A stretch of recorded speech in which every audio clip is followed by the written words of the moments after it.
Tune the music back. Hey Google, play. Good morning, friends. Welcome back to Sister Baker's Homestead. I'm so glad you joined us this week.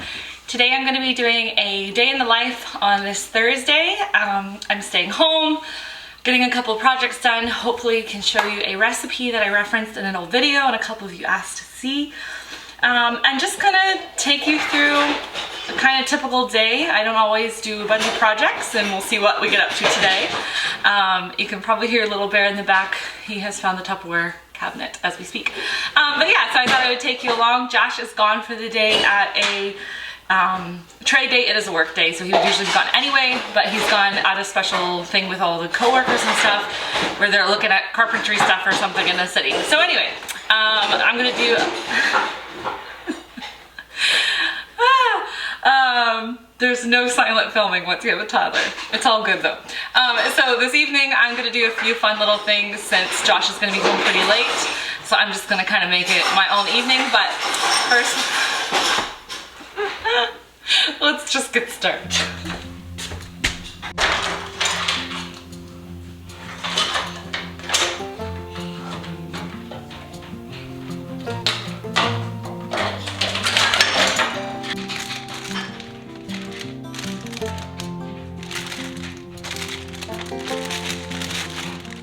So here I was just sorting through a bag of spinach. I did not get through the whole thing, but I find it so easy for some of the leaves to start going wilty and then it turns the whole bag bad. So all the bad pieces I tossed on the lid there, and those went to the chickens and ducks, which they would have happily eaten. I fit as much as I could into the Fridge Smart Tupperware thingy-mabobber there that keeps vegetables better longer. And then the rest of it went in the freezer, which I can easily pull out and put in soups, stir fries, or soups. For smoothies.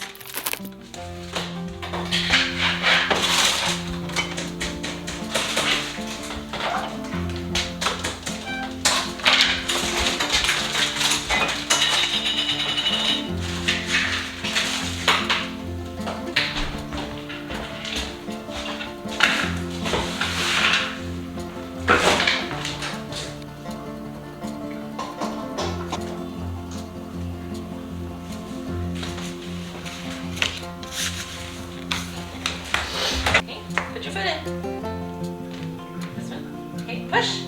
Push, push, push, push! Push! Yeah! Good job putting your socks on. Ready? Ready for this one? Okay, put your foot in.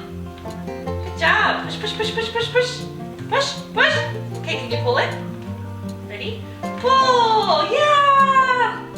Socks on! Okay. It's a really hard one. Shoot! You can do it. Ready? Push your foot in. Push, push, push, push! Push, push, push! Ah! Shoes on! Ready? Can you help Mama close the strap? Strap on! Good job!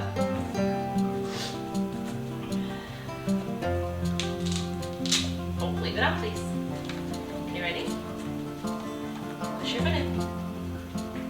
Yeah? You gotta hold it, put it in. Yeah? Push, push, push! Push, you push! Keep pushing! Keep pushing! Keep pushing. Ah! Almost. Push, push, push. Okay, can you do the strap? Oh, wait, wait, wait. Can you do the strap? Can you close it? Ready? Push it down. Good job. Ready to go? Good. Yeah. Look at you. Yeah. Oh, handsome and ready. Okay, we gotta put your jacket on.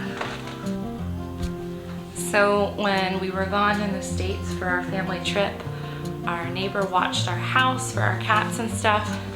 A couple of our neighbors did, and while we were gone, one of our pipes burst or broke or whatever, and there was a big leak, so she brought this big tote over, and so we're gonna go drop it off with a little thank you gift, some fun southern foods that we brought back for them, and Little Bear always loves a chance to ride the wagon. So here we go. You want to come too? No. You stay on the deck and we'll pet you when we come back, okay?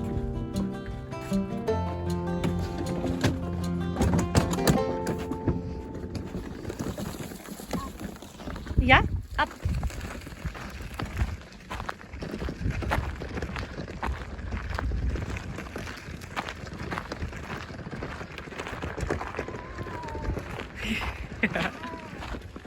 You like the bumps? We'll stay on the gravel.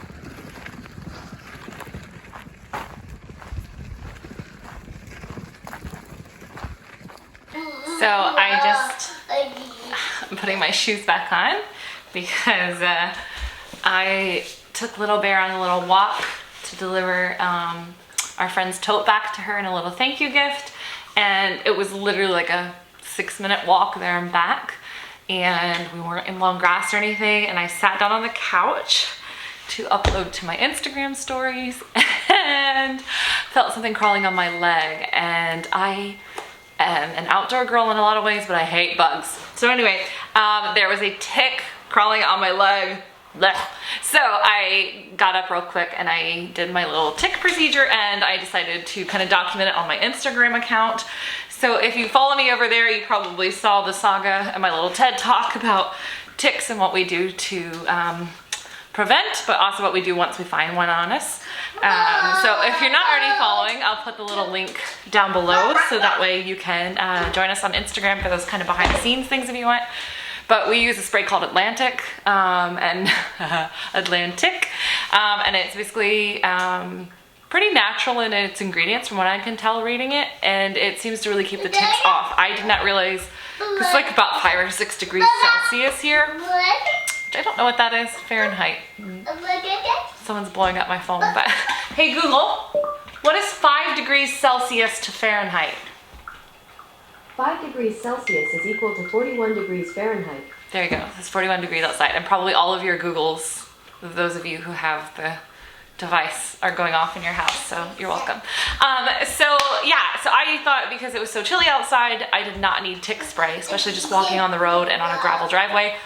Apparently they're out and about. So here's your reminder if you haven't already. Start spraying for ticks. So I'm going to now show you that recipe that I showed on, I think, our last video, and a couple of you requested it. It's a simple baked oatmeal dish. So I've really gotten into loving one pan or one casserole dish meals. Not every night, not even every week sometimes. Some weeks we do multiple of them. But the beauty of it is if you can mix it all up or prepare it all on the dish instead of having to dirty up extra bowls or utensils and stuff, it just saves you that much more dishes to do. And I try to take joy in doing my dishes, but a lot of days I don't want to do them. So the less of them that I have to do means more time I have to do other things that I would prefer doing. So I'm going to show you that baked oatmeal now.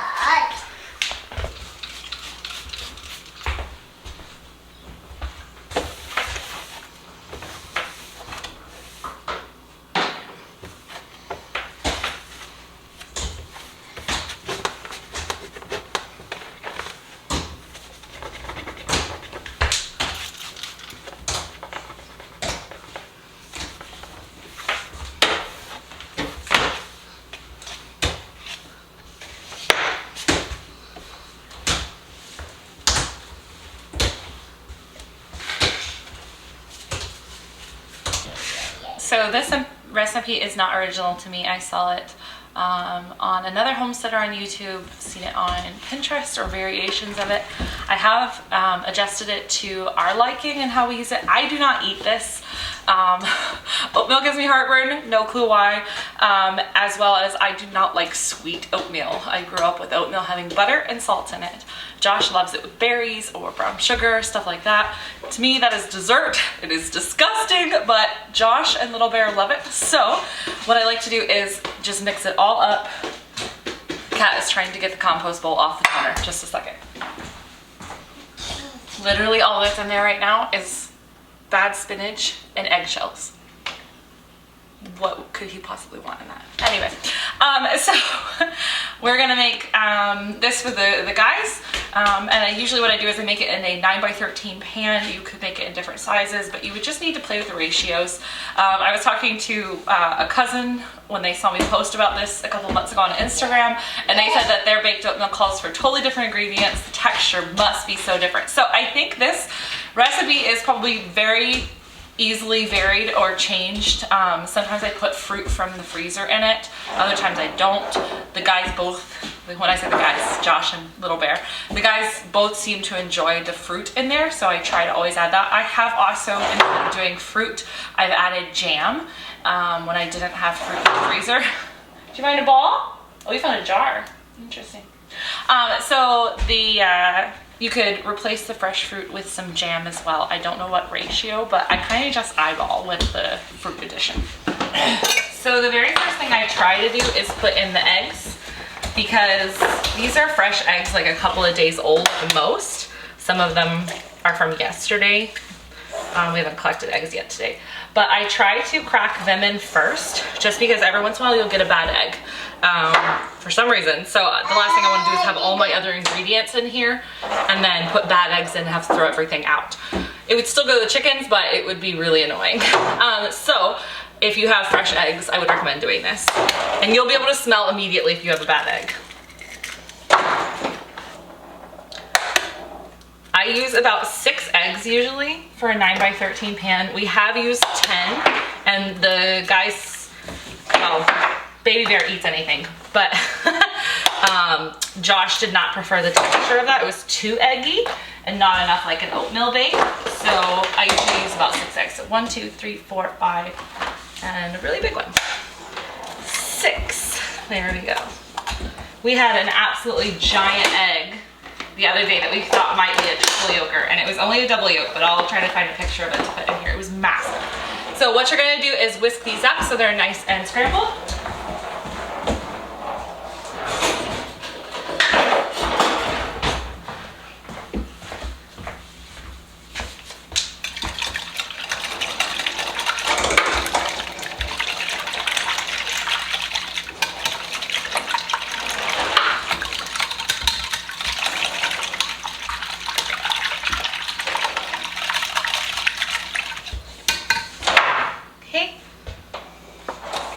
So that is your eggs. So next you're gonna put in 4 cups of oatmeal. I accidentally got the wrong kind of oatmeal this time. It's the like really small like gibbets, but it works. I've used it in this recipe. The texture is just a little bit more dense, I find. So, oh, but I actually have other oats I wanted to use up first. These are just some gluten-free oats, and there's not much left. But figured we'd use them in here and get them out of my pantry. So there's a cup. And it looks like I'm not doing a full cup, but there's actually a little metal line inside. And for some reason, filling it to the rim is not a full cup.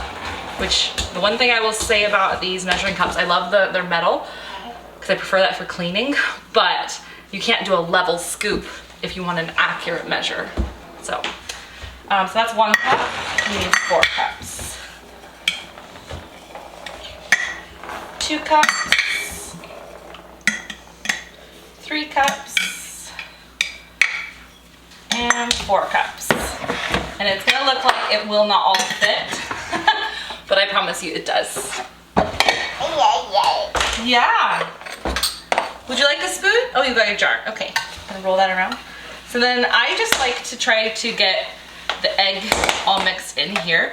You can wait till the end to mix everything together. It's totally up to you what you want to do. I think it just gets a little bit more coated, but you do not have to mix it all up at this point. I've definitely poured it all in, like all the ingredients in first and then mixed. So you can kind of just do whatever. It's a pretty forgiving recipe. Yeah, there we go. Okay, so next on the list is you need 2 cups of applesauce. And I'm trying to remember if 1 quart jar gives me 2 cups or not. I cannot remember, so I'm going to measure it this time. So we'll get that going. Woo! It's a very generous cup. Okay, so I would say no, a quart is more than 2 cups of applesauce, because I still have probably about that much applesauce left in there. So that'll just go in the fridge, and Baby Bear will probably have it for part of his lunch. And in our house, we do not stick to like the traditional, you gotta have eggs and bacon for breakfast only. We'll eat that at any meal. So same with the oatmeal bake. I will give this to Little Bear for lunch or dinner sometimes. I don't repeat it all in the same day, but it doesn't just have to be a breakfast food. Okay, so you got your oatmeal, eggs, and applesauce, 2 cups of milk. Today I have almond milk in the house, so that's what we're using. You can use regular milk, that's totally fine. As far as I can tell, it does not affect it. I think I've made this recipe once before with regular milk. We just tend not to usually have regular milk in the house, and we like to buy the shelf-stable almond milk. And if you are a nut milk family, you'll get what I'm saying. If you're not used to drinking a lot of milk, sometimes it's easy for milk to go to waste in the fridge if you buy like the fridge stable ones, or that have to be in the fridge, they're refrigerated from when you buy them. So we like to buy just the shelf stable ones so it can sit on the shelf until we really need a carton to pull out. Okay, and then of course you keep it in the fridge once you open it. Now we need 1/4 cup of sugar. I have omitted the sugar before, and it does not seem to bother the guys at all. I'm not even gonna measure this one. I'm just gonna sprinkle some sugar on. We're not gonna put a full 1/4 cup. Okay, and 2 teaspoons of cinnamon. With cinnamon, I find, or honestly with any spices in recipes like this, it enhances the flavor, but if you have an allergy or just really don't like cinnamon, you can totally take it out. I would say probably like a clove or something else like that. You could probably do 1/2 teaspoon to a teaspoon in place of it if you wanted that still kind of fall spice. This is really nice if you put apples in here as well. We've done that before, and it's kind of more like an apple pie kind of taste. You could totally switch up and put pumpkin spice in here, or honestly a ton of other spice options if you wanted. I would keep the more sweet, like traditionally sweet. I wouldn't be putting basil and parsley and rosemary and stuff in there, but you do you, whatever works for your family. But I would stick with the more sweet spices, but they could totally change up your flavoring if you wanted to get if you wanted to experiment and have fun with it. Okay, and then we need 1 teaspoon of salt.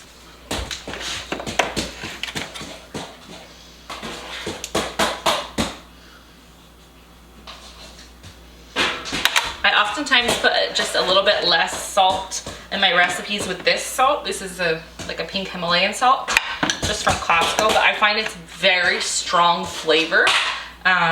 So to me, I oftentimes just reduce the salt just a little bit, just a preference thing. And that is it, friends. So what you're gonna do now is just mix it all together, and then you're gonna bake it in the oven at 350. And the time seems to vary a little bit. I don't know if it's, I don't know why, but the time varies a little bit. So basically what I do is I set my timer for 30 minutes. It probably depends on which kind of oats you're using. It also probably depends on what fruit's in there, how fast it sets up. Basically, I just kind of look for a consistency that I stick my knife in, and it's pretty clean. And you pull it out, and it will continue to have some residual heat and finish baking even when you pull it out too. So yeah, so you just mix it all in together like this. And the last step I did forget is you are gonna throw in your fruit, whatever your fruit of choice is. This is when I would also mix in the jam, is after I've stirred everything together. And I wish you could smell it. I'm such a fan of the futuristic idea of smell-o-vision. That's something I feel like is so missing when you watch people on YouTube or TV, is you can't smell the food. I would love to. Anyway, that's my soapbox. So I have some frozen blueberries that I'm just gonna sprinkle in here. There goes my whisk, that's okay. We'll just sprinkle these in here, and I kind of just move them around. Yeah, are you excited? Bubba's found the container drawer again, or cabinet. So I think it just makes such a pretty little swirl. And then those blueberries are in there. And the nice thing is, if you're worried about whole blueberries for a young child, they bake down really, really soft, just like they would in a batch of muffins, so you don't have to worry about choking hazard.